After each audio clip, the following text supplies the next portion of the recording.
Mahiya naman kayo sa inyong kapwa Pilipino. Binastos pa nila ako. What is the law and what Pakinggan ng proceeds of the illegal drug trade ng Duterte.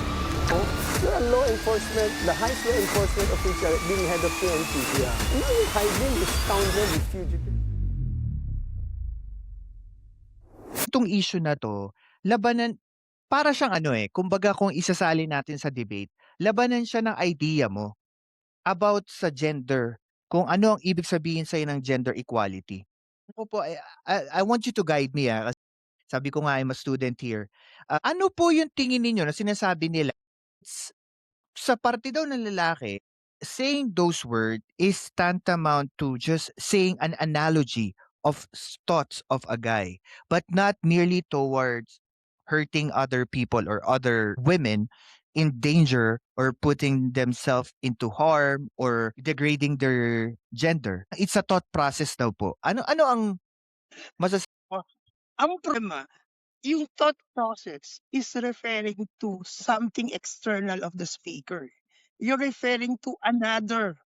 At ang pinakamasama ron, you're objectifying. Okay. Kaya na rin ang ganda niyan. What is objectifying?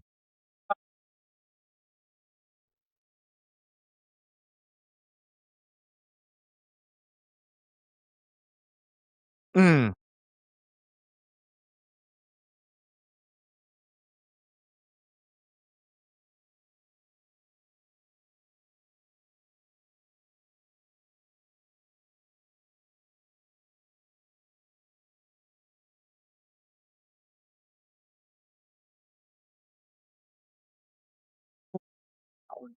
So, yun yung, actually, it goes beyond. Kaya nga, yung pagkakamali ng isang lalaki objectifying female is the same pagkakamali of female objectifying males. So it's the same, no? Because you reduce the subject to hindi ka na tao, kundi ikaw na lang ay isang bagay na pinagtasyan. So yun yung nagiging pagkakamali ron, whether it's a joke or not a joke or it's a serious. So hindi siya pa doon bumabagsak.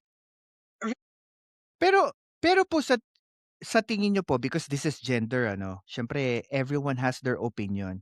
Sa tingin niyo po, kailan nagkakaroon ng silver lining sa mga opinyong pang gender? Kasi ang tayo parehas na lalaki, so ang pinag-uusapan na natin yung designated to the person's imagination.